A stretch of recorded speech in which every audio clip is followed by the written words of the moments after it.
We're going to put the National Guard, who, by the way, are, young men and women from working in middle-class neighborhoods who signed up to serve their communities in times of natural disasters or go overseas and protect the homeland. They did not sign up to be ICE agents or do immigration enforcement or police their own neighbors. And he's sending these people against their own volition, against the wishes of local law enforcement and elected leaders, into these cities in these highly charged partisan situations in order to create an escalation that will then allow for further militarization.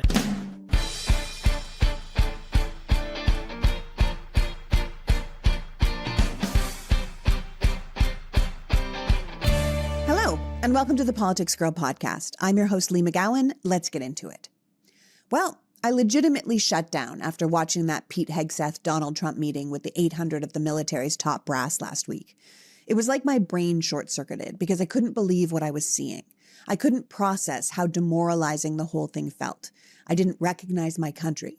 And as someone who lives in a blue city, one that was named as a place that needs to be brought under control by the U.S. military, as someone who does this kind of work and would definitely fall into the enemy from within category that our president was telling these officers they needed to violently engage with, I found myself horrified. So I took to my bed. Legitimately. For about 4 hours, I totally shut down. As I always say, I don't do the news, I explain the news. And I couldn't even explain what I had seen to myself, let alone make it make sense for other people.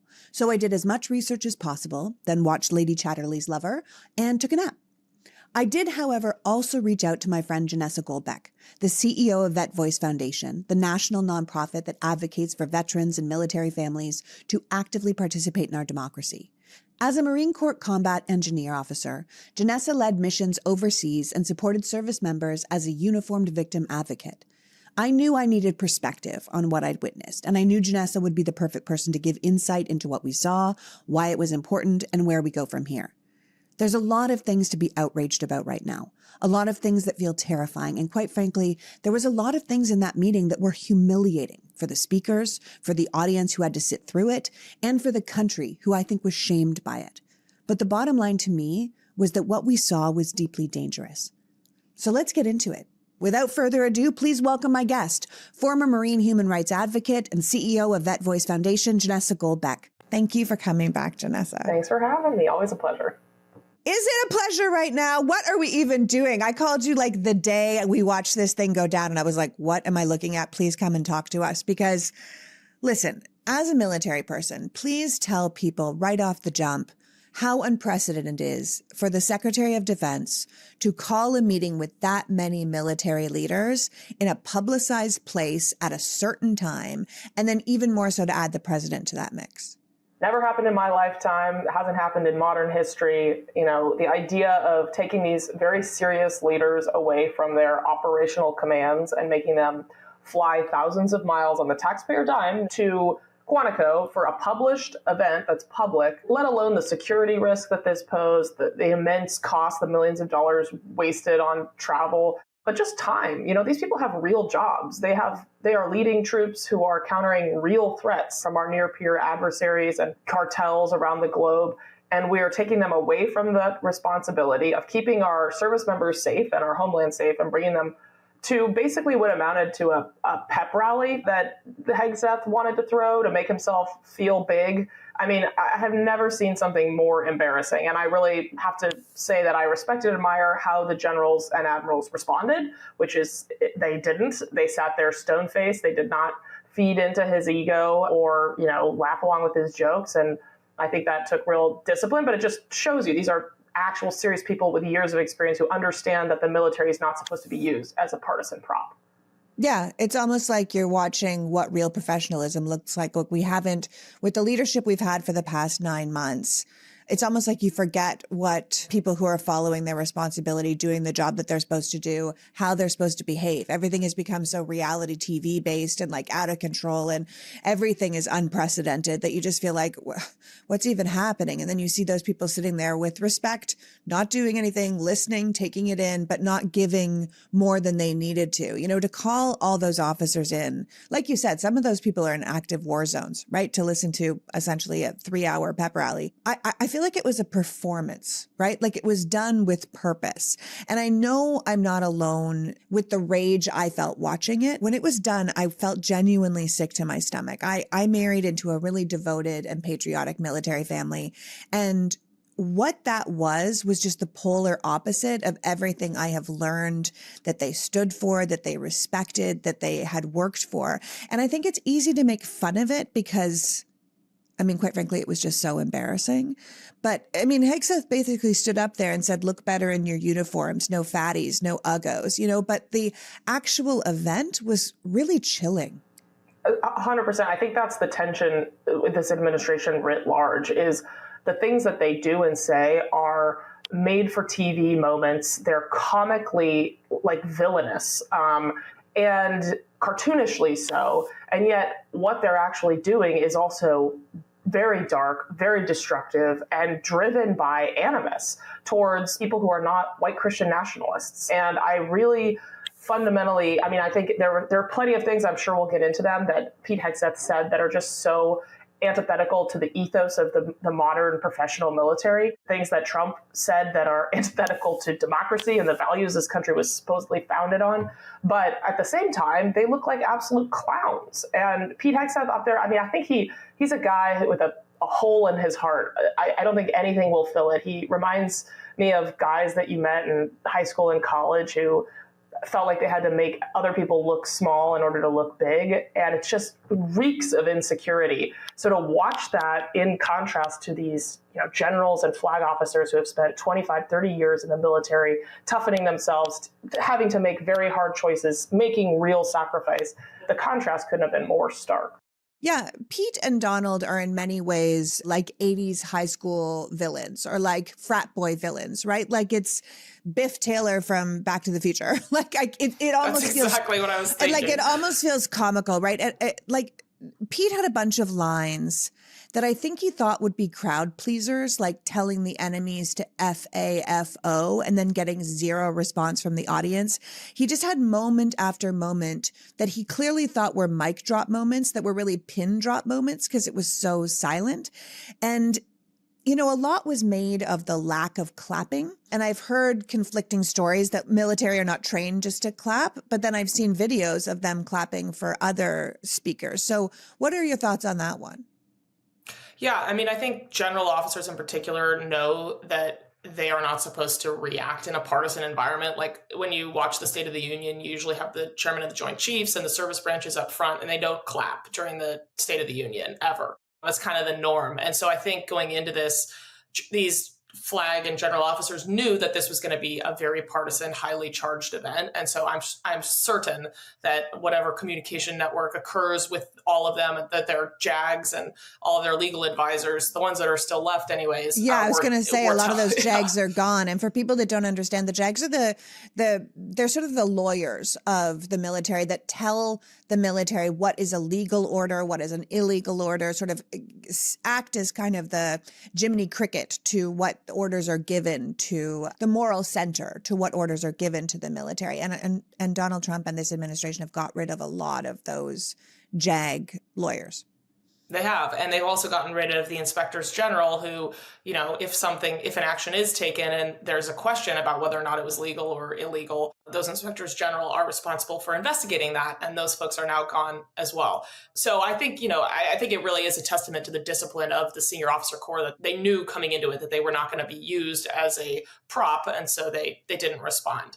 But also just watching Pete Hegseth up there, look, the best leaders in the military or in the civilian world, wherever, are people that you want to follow because you want to emulate their example.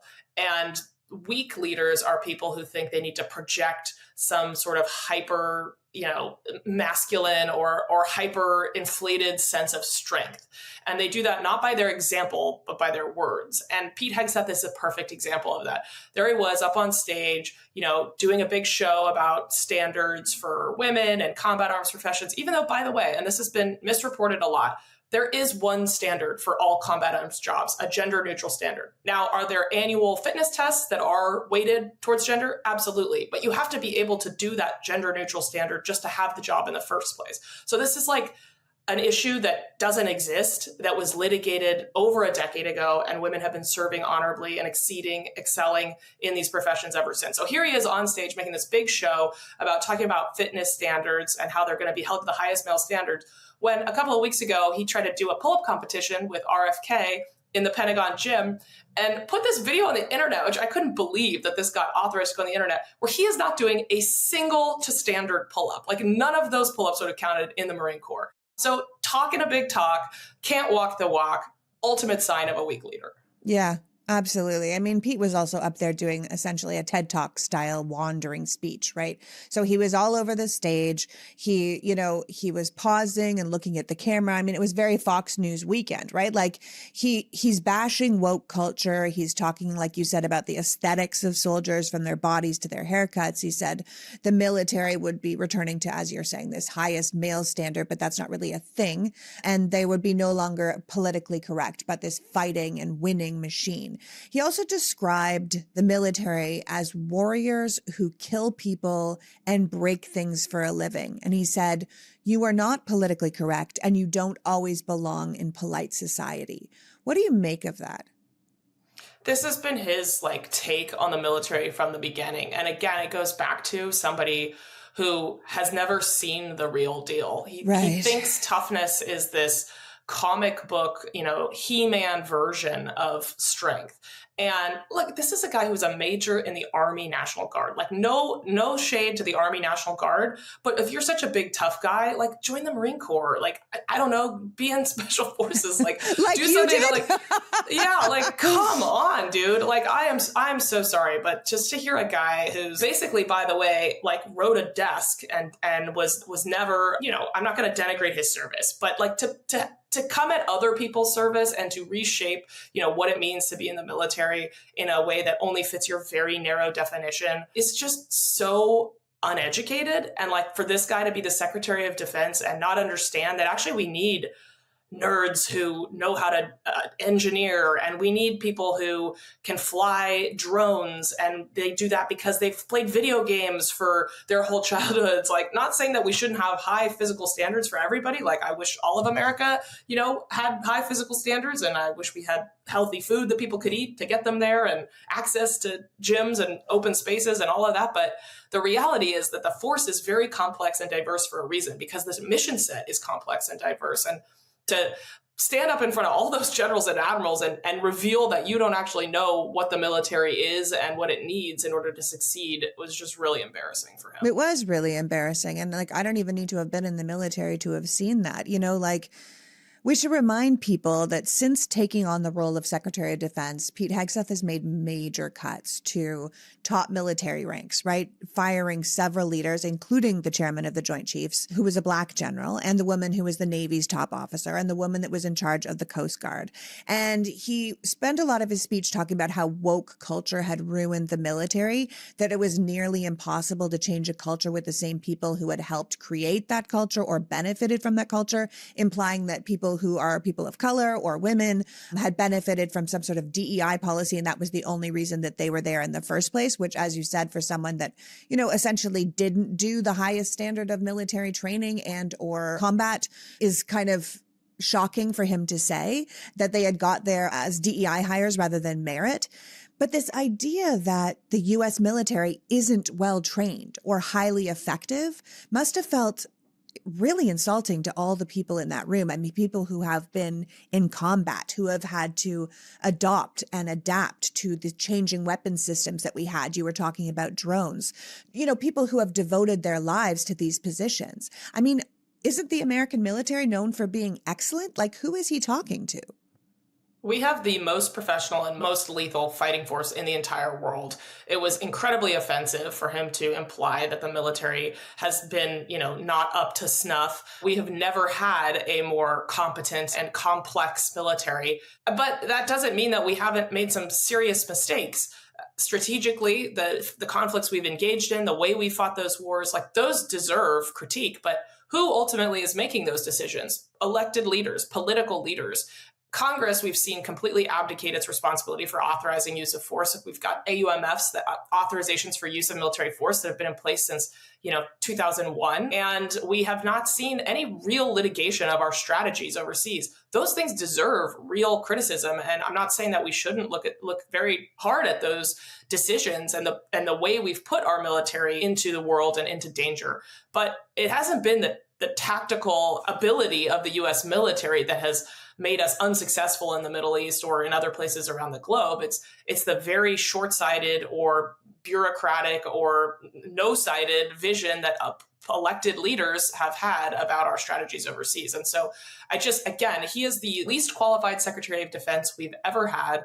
For him to stand in front of a bunch of folks who had served and actually given their lives to making the military stronger and better, when he has had the opportunity as somebody outside, a pundit with a major platform, to influence the conversation about how we employ our military, then for him to stand up there and say, you're the bad guys and I alone can fix it. I mean, what a self-aggrandizing tool. Yeah, without a doubt. I mean, it seems like Pete's concept of the military is that their main purpose is to look good while killing people. That's what I kind of got out of it. But you were in the military. I mean, isn't it also about diplomacy and problem solving and peacekeeping and global cooperation? So my dog Chips is everything to me. He's my pal, my shadow, my bestest friend. So when it comes to his dog food, I want to make sure he has the best he can get. He's 10 and a half now, so whatever I can do to keep him healthy for as long as possible is where I am. And I can tell you with all sincerity, when it comes to fresh and healthy dog food that's easy to store and serve, there is nothing like Sundays for dogs. I don't know if your dog is a picky eater like Chips is, but Chips is incredibly picky, and he goes on and off of foods, but he will always eat Sundays for dogs. I keep some in my office, I keep some in Sean's office. We can travel with it because unlike other fresh dog food, Sundays doesn't require thawing or refrigeration or preparation because of their air drying process. You can just pour it and serve. I love that it was started by a veterinarian who devoted her life to animals, and that you can customize your food based on the needs of your dog, their size, their breed, their allergies, their activity level. Sundays is the absolute highest standards for quality and food safety. It's 100% all natural meat and superfoods and 0% synthetic nutrients or artificial ingredients. Plus, Sundays ships right to your door. You never have to worry about running out of dog food, or in my case, trying to get a parking spot at my local vet, which is honestly damn near impossible. And you can cancel or pause your subscription at any time with Sunday's 14-day money-back guarantee. So try it out for yourself and see why thousands of dog parents like me have made the switch and reported their dogs have better energy, better poops, softer fur, fresher breath. I mix Sundays into Chip's rotation, but it is the food he does go to the most. If you want to make the switch to Sundays, go to sundaysfordogs.com/politicsgirl and get 50% off your first order. Or you can use the code PoliticsGirl at checkout. That is 50% off your first order at sundaysfordogs.com/politicsgirl. That's sundaysfordogs.com/politicsgirl, or use the code PoliticsGirl. I know you won't be disappointed. It is fantastic. And don't our dogs deserve the very best? Every day, there is another story about people's online information ending up in the wrong hands, which is why I am very pleased to work with Delete Me. Delete Me makes it easy, quick, and safe to remove your personal data online at a time where surveillance and data breaches are common enough to make everyone vulnerable. Delete Me knows your privacy is worth protecting. You sign up and provide Delete Me with exactly what information you want deleted, and their experts take it from there. Delete Me is not just a one-time service. It is always working for you, constantly monitoring and removing your personal information that you don't want on the internet. There is a reason that New York Times Wirecutter named Delete Me their top pick for data removal services. As someone with a very active online presence, privacy is obviously very important to me. It's a scary time to be out there. There's harassment and doxing, and even if you don't need it, then you probably know someone who does. Delete Me is just the kind of service we need in our lives in these increasingly crazy days. So take control of your data and keep your private life private by signing up for Delete Me, now at a special discount for our listeners. Get 20% off your Delete Me plan when you go to joindeleteme.com/politicsgirl and use the promo code PoliticsGirl at checkout. The only way to get 20% off is to go to joindeleteme.com/politicsgirl and enter the code politicsgirl at checkout. That's JOIN deleteme.com/politicsgirl, code politicsgirl.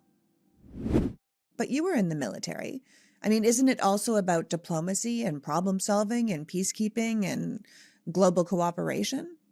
This is such a great point. And I think, for folks who haven't served, you might be wondering, well, what does the military do when we're not actively fighting a war in a conflict zone? Well, I actually never served in a combat zone. I deployed a couple of times to Europe, really not exactly harsh deployments, but my deployments were in support of NATO operations. So what we were doing is we were going into the field with NATO allies, and in some cases other European nations that were hopeful NATO allies, in order to share the expertise that we had to train side by side, so that in the case of a conflict that we were all drawn into, we would know how to operate together. And what happens when you do that type of training, one is sort of just this natural diplomacy. You get to know people who are different than you. You get to learn things about their culture.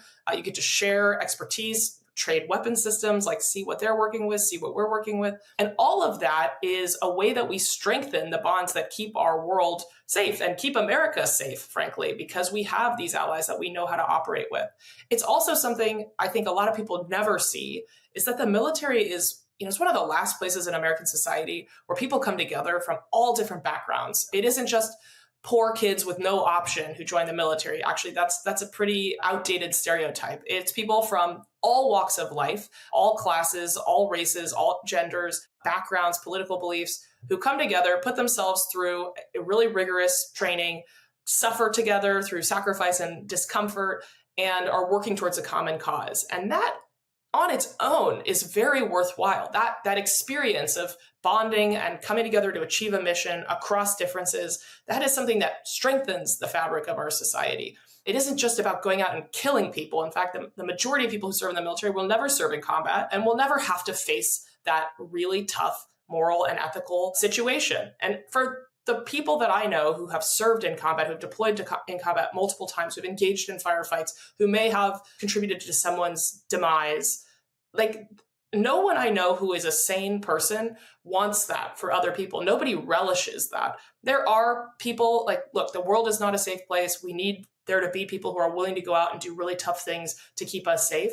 But if those people are celebrating that and, loving that factor, that's a psychopathic attitude to have. And I think that what his vision, again, of strength and toughness is one that comes from a place of weakness. Yeah, no, I think about that. I can't think of the soldier's name now, but there was a soldier that was brought up by his own platoon for war crimes who took joy in shooting civilians overseas. And then there was a prisoner of war that was, handcuffed to a hospital bed, and he slit his throat in front of his own platoon members and then made his platoon members pose with the dead body.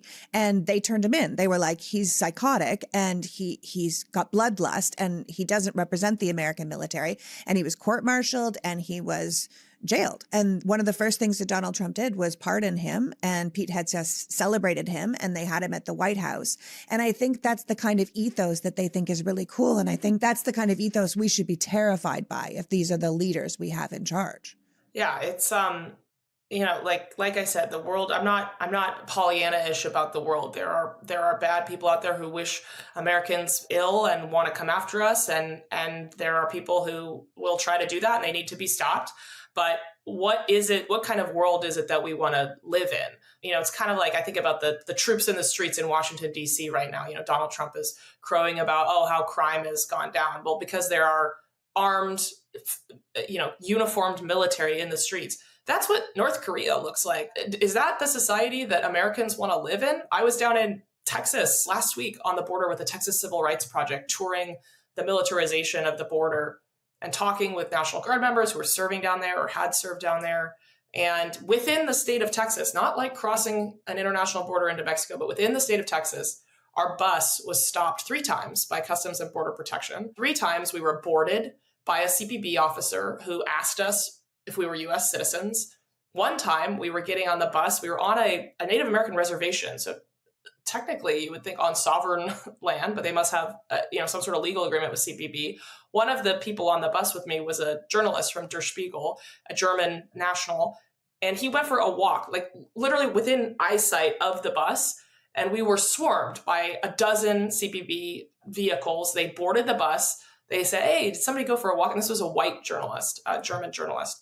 And when they saw him, he was like, "Yeah, oh, it was me." And they just kind of laughed it off, got off the bus. He was actually not a US citizen. They didn't, like, of all the people on the bus, he was not, but he was white. So they just looked at him. And I felt unsafe all of those times. And I am an American citizen, I'm a Marine Corps veteran, a white woman. Like, I cannot imagine what it's like to be anything else and go through something like that. And that is inside of America. Is that what we think is like a free country? Is that the way we want to live? Is that how people want to live? And I think that this administration, Pete Hegseth, Trump, the militarization of our nation, this glory and bloodlust, like, that is their vision for America. And to me, that is fundamentally not who we are as a country. No, it's fundamentally horrifying. I mean, you're talking about, like, look, you're not going to be Pollyanna, right? Like, it's not that there aren't people out there who are looking to hurt Americans. My concern is that they're all here now. Like, the people that want to hurt Americans the most are here. Like, so let's talk a little bit about what the president said at that same event, right? He basically did his enemy from within speech again. He said that the biggest war that the people in that room would fight, the biggest military generals and admirals and top-notch brass, would be the war from within, that the military's new battleground was at home. So talk me through what you thought about that, because that to me was just terrifying. So I think that before I joined the Marine Corps kind of late. I joined when I was 26. Before that, I worked in human rights advocacy work, specifically civilian protection in conflict zones, and specifically conflict zones that were genocides or mass atrocities, where state actors were actively trying to eliminate or eradicate a portion of their population. Think Darfur, Sudan. That was a big area that I worked on. And as part of that work, we, worked alongside the State Department and other agencies to identify sort of early warning signals of, when there might be a genocide on the cusp, or a state actor about to take some really significant and dangerous action against a particular population.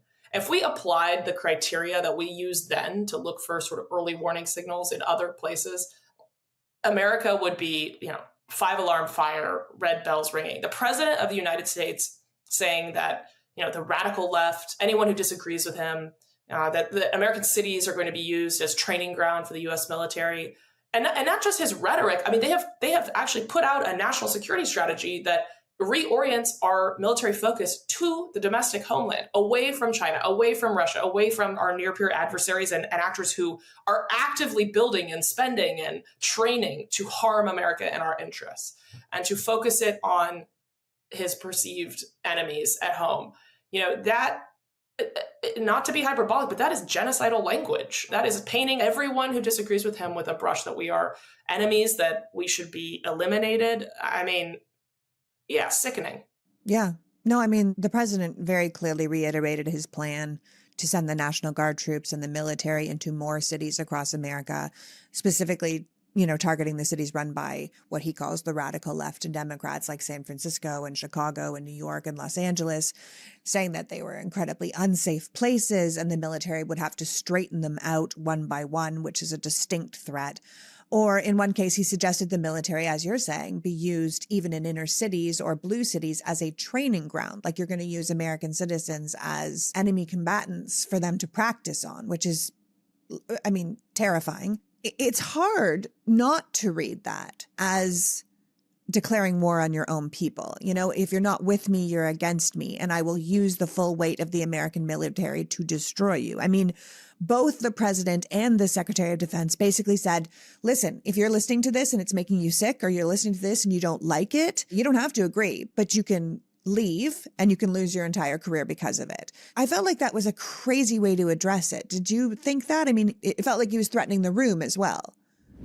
This episode is brought to you by IQBar, our exclusive snack and hydration sponsor.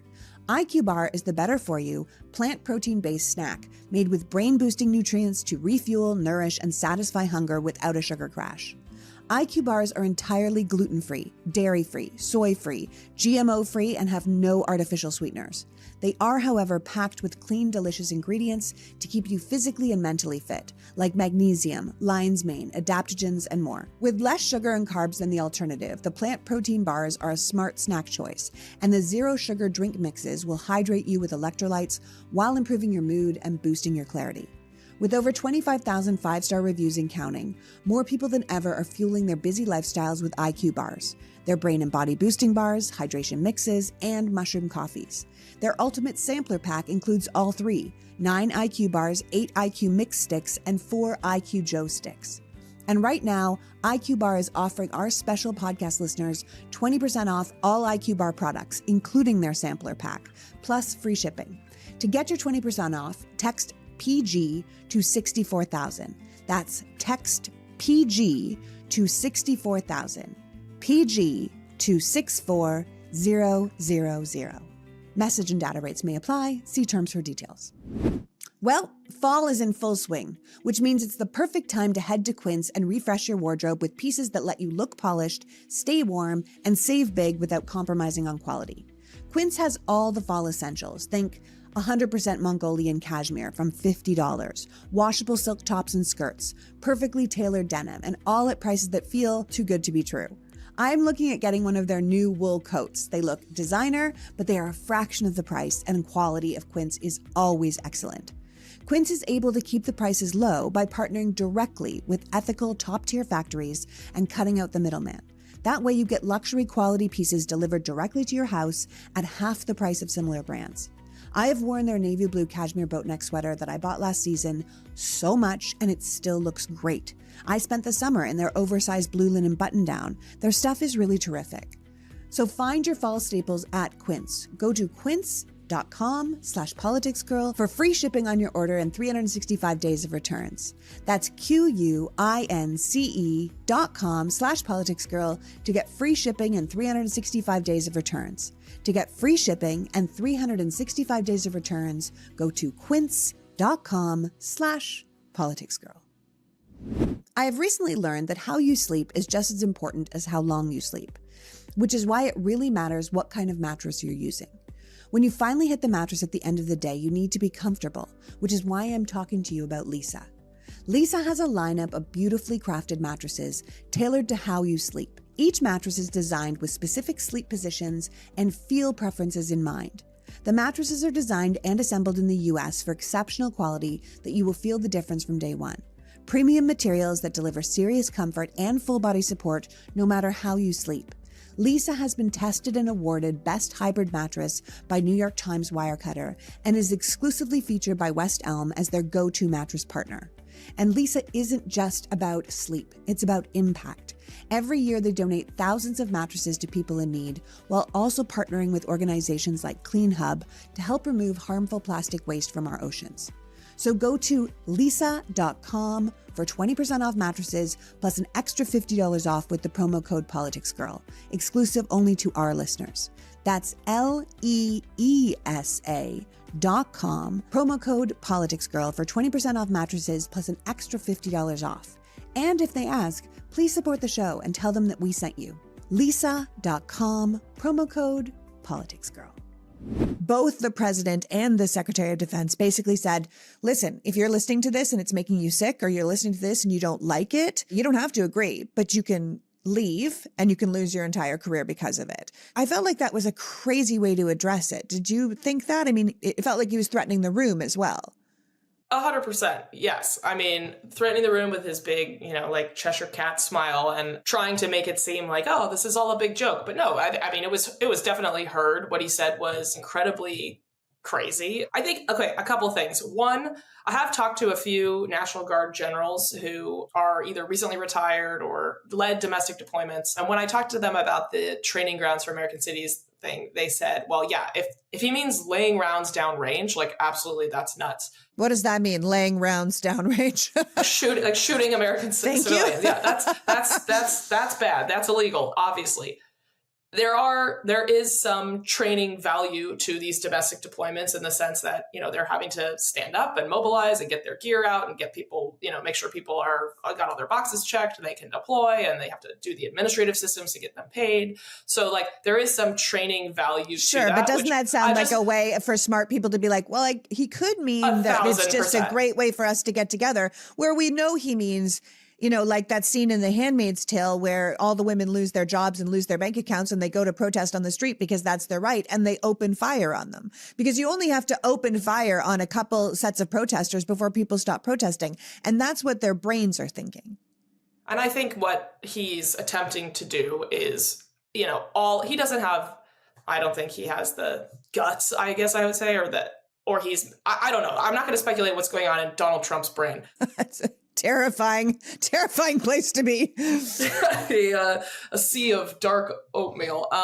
But I think that this is all an attempt to create a situation just like that. We're going to put the National Guard, who, by the way, are, young men and women from working in middle-class neighborhoods who signed up to serve their communities in times of natural disasters or go overseas and protect the homeland. They did not sign up to be ICE agents or do immigration enforcement or police their own neighbors. And he's sending these people against their own volition, against the wishes of local law enforcement and elected leaders, into these cities in these highly charged partisan situations in order to create an escalation that will then allow for further militarization and justify further militarization. And I do think this is all leading towards the 2026 election, that this is just a way to kind of warm Americans up and get us used to seeing troops in the streets, for there to be some national voter fraud emergency in Michigan or Ohio or wherever, and for there to be National Guard deployed in the streets to really prevent people from voting or feeling safe to vote. Yeah. I mean, look, I was watching it and I thought, how is this not an impeachable offense? How is this entire event not a thing where the military brass themselves stood up and were like, okay, that's enough. This is treason. Because I don't understand how it is not against the Constitution for the president to say that America is under invasion from within. And then Donald Trump said, no different than a foreign enemy, but more difficult in many ways because they don't wear uniforms. At least when they're wearing a uniform, you can take them out. And he's talking about people like me and you and everyone that goes out and protests, people who pay their bills and take care of their kids and their parents who are working hard just to keep a roof over their head or pay for their health care. He wants the military to take us out. And I feel like that should matter, right? He used an example of a protester, a female protester yelling in an officer's face. God knows if this was a real story or not a real story. But we've seen a million photos of military meeting civilians and the civilian putting a flower in the gun. We've seen those images over the years. So let's say this is a true story where a female was yelling in an officer's face. And he said, she was spitting on him, meaning her, it was coming out of her mouth because she was very aggressive, and he didn't do anything. And I want to change those rules. I say now, if you spit, we hit. Those are the new rules. So he's saying soldiers should be able to hit women, hit protesters, run people over with their cars, run people over with their horses. Like you're saying, whatever that term you used. And I was like, what the hell is that? And you were like, opening fire on the people. Right now, we're already seeing ICE officers smacking people around in buildings. We literally saw Black Hawk helicopters rappelling down to a Chicago apartment building to pull a bunch of people out of their beds, zip tie them, half of them children, naked children, zip tied naked children thrown in the back of a U-Haul. I don't know. This is already happening. And if people don't know what happened in Chicago, look it up because it is disgusting what happened. But they were using the weight of our law enforcement and our military equipment to literally wage domestic terrorism on our own people. You're exactly right. It's un-American. There are so many violations of the Constitution that this administration is pursuing on every front. I mean, I feel sick to my stomach reading the news every morning, seeing what fresh horror they are bringing onto people and who they're targeting next, what vulnerable members of our society they're going after to make themselves feel tough and make the people who support this feel good about themselves. I read this story about the raid on the Chicago apartment building today, and this made my heart stop. And in some ways, it made me feel somewhat hopeful because I just can't wrap my head around the idea that the majority of Americans like this or think it's a good thing or support it. There was an anecdote in the Chicago Sun-Times that a protester was sitting down in front of the police line and they were kind of dragging them away. And the protester yelled, "Are you proud of yourself?" And the police officer yelled back, "No, I'm not."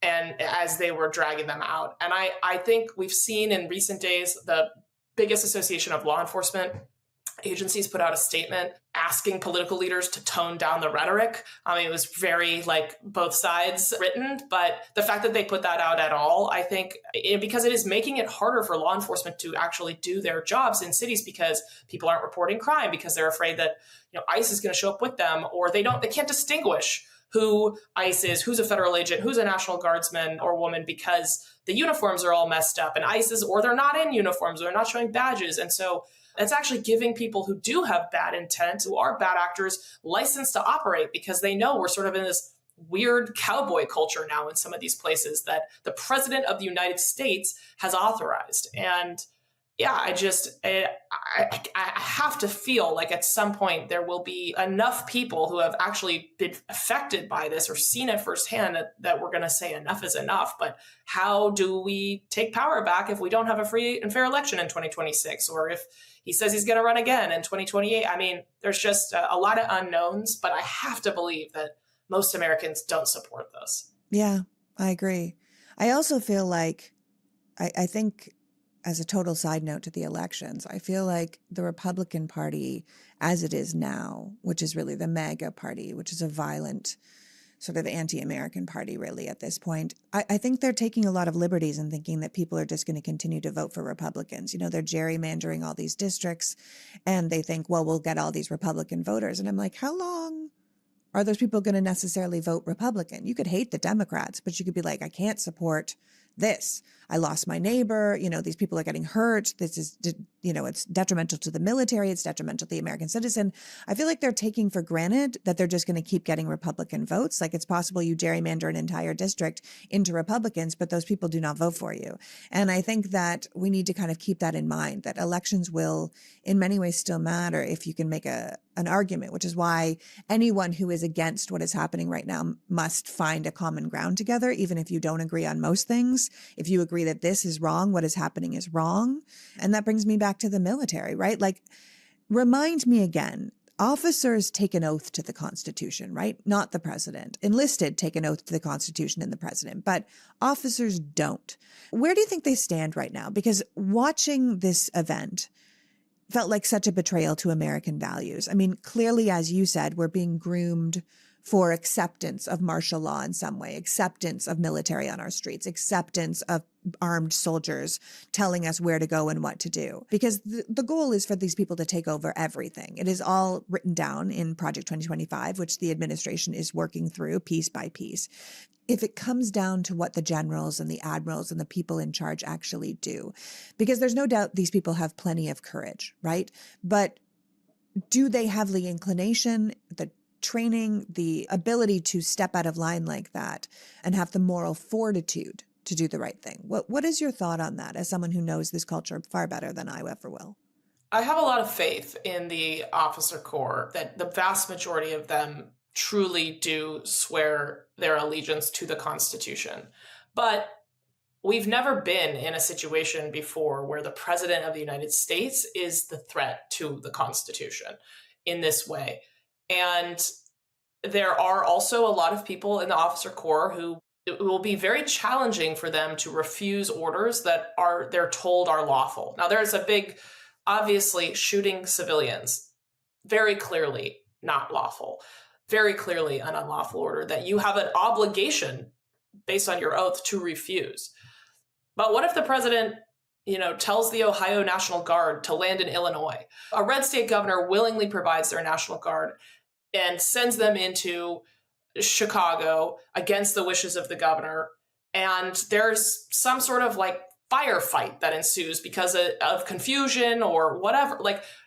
When we start putting people who have, don't necessarily have the appropriate training into these positions, or into these highly charged situations, or a protester throws a bottle and it hits somebody and a round goes off and somebody dies. Like these escalatory, inflammatory moments, in those moments, like, will it be clear whose side people are on? Like, what is the lawful response? Like, those are the situations that really scare me, because it isn't as simple as getting like a written, memorandum that says go into the streets of Chicago and mow down civilians. But when something like that happens, like, what are the rules of engagement for these folks, especially when they're deployed there against the wishes of local leadership? Like, those are the situations that really haunt me. And I have to hope that people will know in their bones what's right and what's wrong. And if you are in a position where you are raising your weapon against your fellow citizens, we've jumped the shark. Like, that's not right. I do want to come back to one thing you said before we close out, Lee, which is like,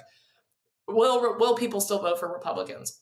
I think you're right. I think a lot of people will who voted in this last election won't vote for the Republican Party again after all of the things that are happening, whether it's the economy or these kidnappings or what have you.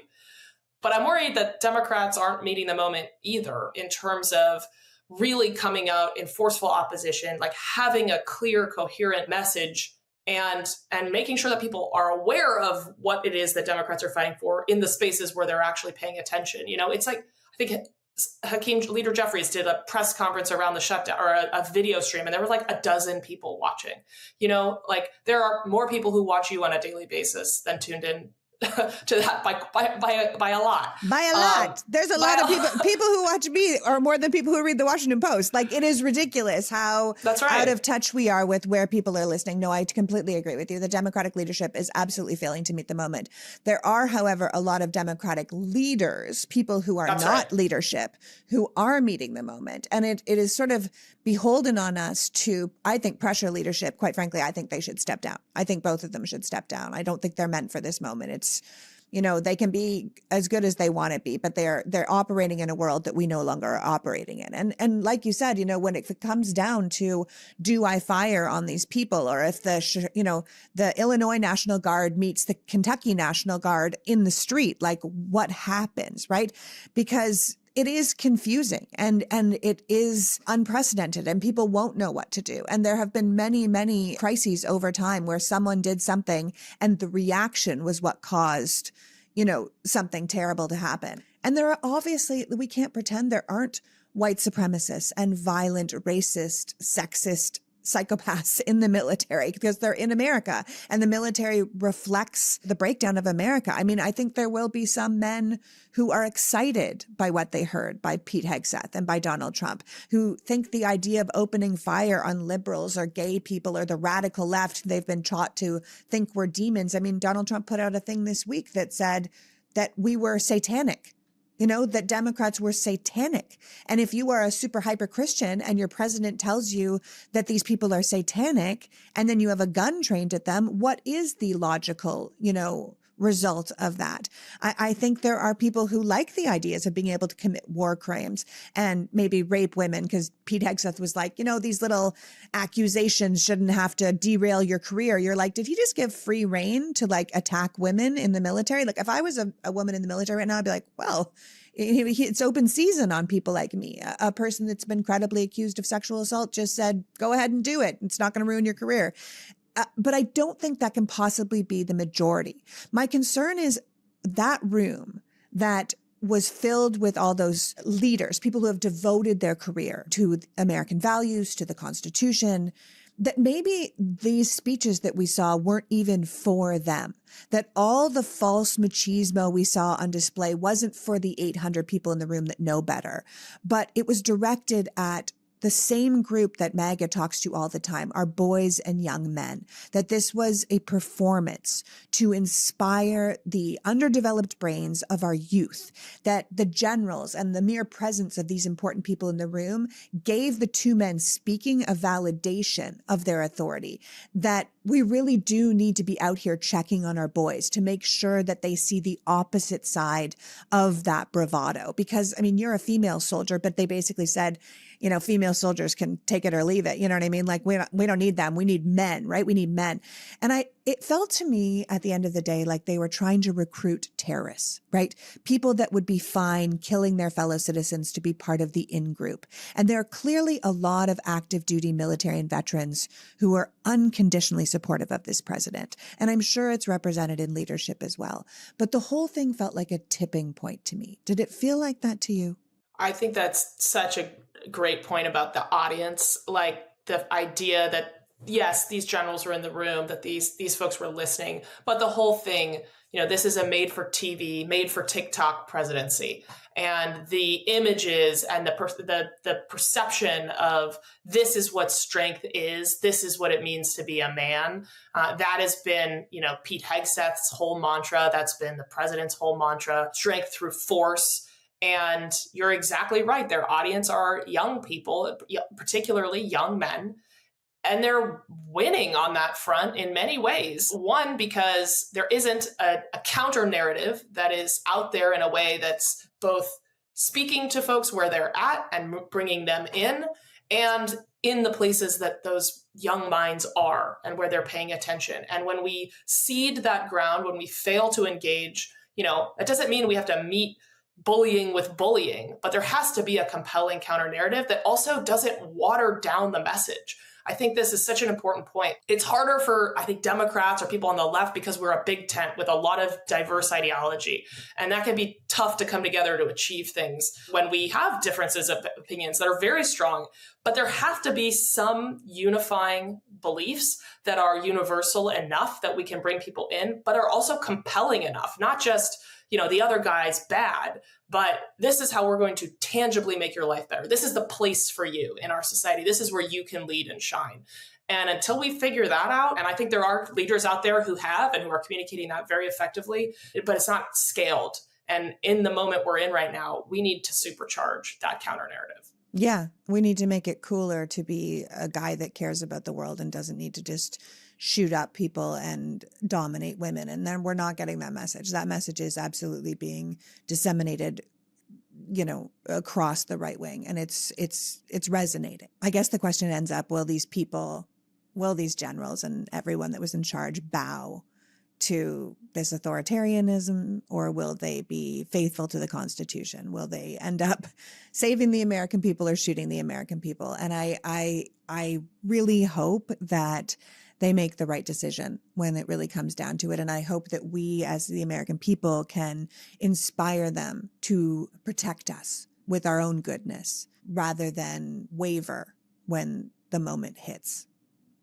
I think the greatest trap we can fall into, and I'm a civilian now as a veteran, no longer in uniform, is to allow Donald Trump to draw a bright line between them and us. The American military is ours, the American people. It is made up of our sons and daughters, brothers and sisters, moms and dads, and they need to know that we understand the position that the president is putting them in, and that at the end of the day, he's an old man who won't be here forever. But hopefully America will, and as a democracy that belongs to all of us, and that they'll make the right choice knowing that we have their backs.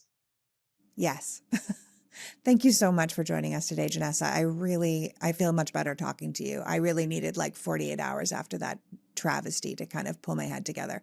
So thank you so much for joining us and for all the work that you do with both Vote Vets and Vet Voice. I really appreciate it. It's so essential. And I thank everyone who served with you and who is still serving for their service. And I hope that they remember the Constitution and what it stands for as we move forward. Thanks for having me. I really appreciate it. So that was Janessa Goldbeck, reminding us that while there have always been people who want to harm Americans, it has never been the American president and his staff before. The question is, will the American military help him do it? Do they see us as the enemy from within, or do they see us as their fellow citizens that they're sworn to protect? We are clearly living in dangerous, unprecedented times, but I am so pleased that people like Janessa are out there working with our veterans to support our democracy and our morality. I want to thank Janessa for joining us today and you for caring enough about democracy to be here. Remember, the strongest leaders are the ones you want to follow. Only a weak leader has to posture strength. Until next week, PG out. Before you go, I want to ask you to support my work.